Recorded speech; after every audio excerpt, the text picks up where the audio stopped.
So when you are talking about factors, when you talk about testing and you're talking about over time, none of those factors testing is static. I mean, it's Correct. constantly testing, right? Correct. So Correct. if I want to go into a low volatility factor, meaning that regardless I'm looking back 3 months, 6 months, 9 months, or an annual basis, whatever decision the manager have created or made, is constantly reviewing those factors and say, okay, as of the last following 3 months, have they still be the lowest volatility? Right.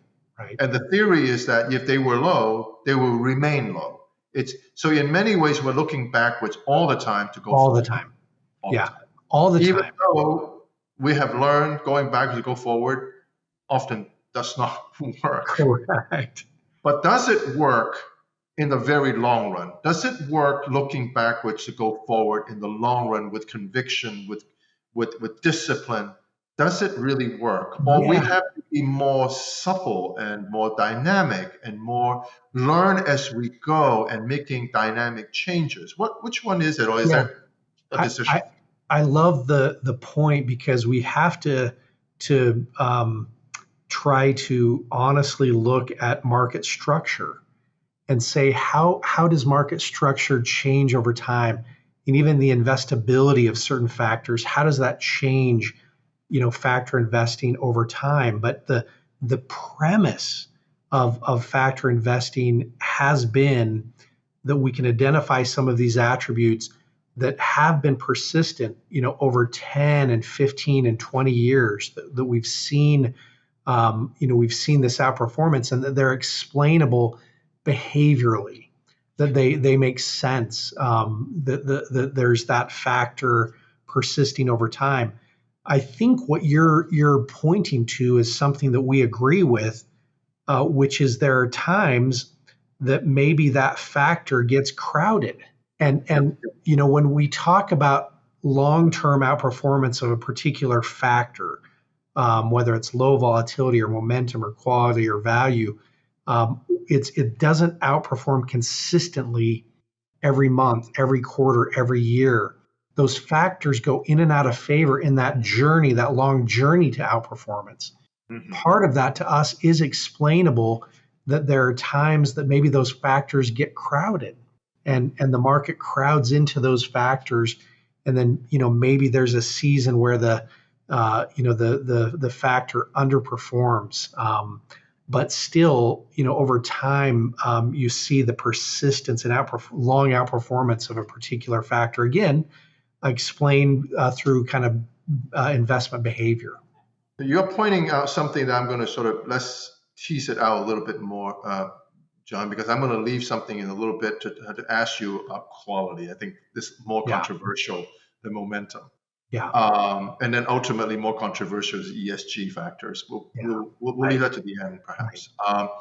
When you look at a factor, you got saying volatility is a factor. I'm just using that example. right. But volatility is a factor. There's a whole spectrum of volatility or a gradation of volatility. Very low, I don't care, 3 months, 9 months, however fine, and very high, 3 month, 9 month, whatever, however you define. And there's everything in between. Right. So when low vol, let's say right now, this very moment, everybody's a little bit worried about interest rate, inflation. And because I'm worried, I say, well, maybe I should take risk off the table. And I say, well, not only I take risk off the table, I don't really want to get away from stocks because I know in the long run, stocks going to do me just well. So maybe I should just all go to lower vol. I mean, if something hits the fan, at least a little softer. Right? I'm just thinking out loud Yeah, with you. So yeah. if a lot of people think like what I just said, they will crowd into low vol, Right, right. right?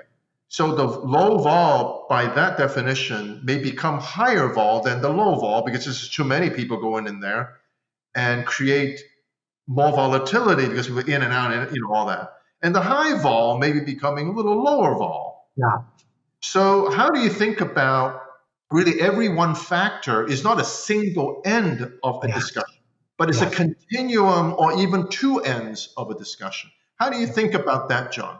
Yeah, we love to think about a factor holistically. We understand why the investing community and academia would focus on the low volatility factor because we believe that there is going to be some persistent outperformance over a 20-year period. But when you look at volatility holistically, we believe when we get into more distinct and discrete timeframes, monthly, quarterly, even annually, we start to see this dispersion within the factor itself. And to your point, not just looking at the traditional factor, but actually looking at its opposite. And it doesn't always, it's not always true. But let's just use a general example. Continuing with your example, we often see periods when low volatility is not performing well, that its opposite side, higher volatility, might be performing well. But people typically are only looking at one side of that factor, the low volatility side, and ignoring, the non-traditional opposite side of high volatility.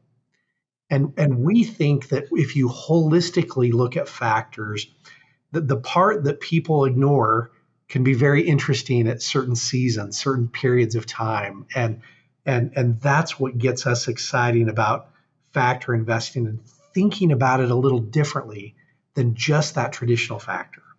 So, from my sort of a lay person way of looking at factors, because you're the expert, so I want to say it this way. You, in a way, as a value investor, you are finding values without making judgment as to which end of a factor is more accurate or better. Right. Yeah, so let me just continue that to tell me if I'm thinking correctly. Going to this lower vol group, that higher vol group becomes more value. When I say value, meaning that there's less people there, that has a value, almost a value tilt not a traditional value, but in a factor value. Right.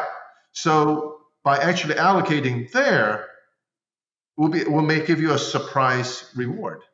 Correct. Almost like a contrarian value-oriented idea. Is that true?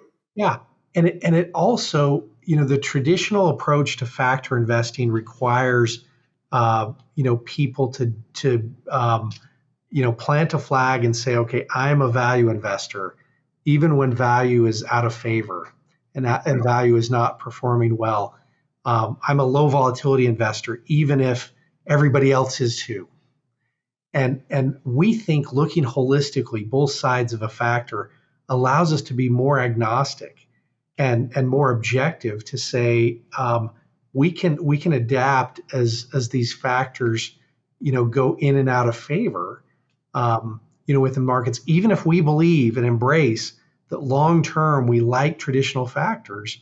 Over the 10 and 15 and 20-year periods, we think in that journey, looking holistically at the factor, there's going to be times you don't want to own it, the traditional factor, and you want to own its opposite side. That's where the factor value is, so to speak. You and I think we touch on this in the sense that any of these investments, and any time in order to realize the benefit of factors, whatever the factors are, it takes time. Yes. I mean, it's not something with darting in this factor and darting out of this factor and going to another factor and so on. And diversifying among factors may not give you the true factor advantage, because if you have all the factors, then you may as well just buy. Yeah, you just blended them together.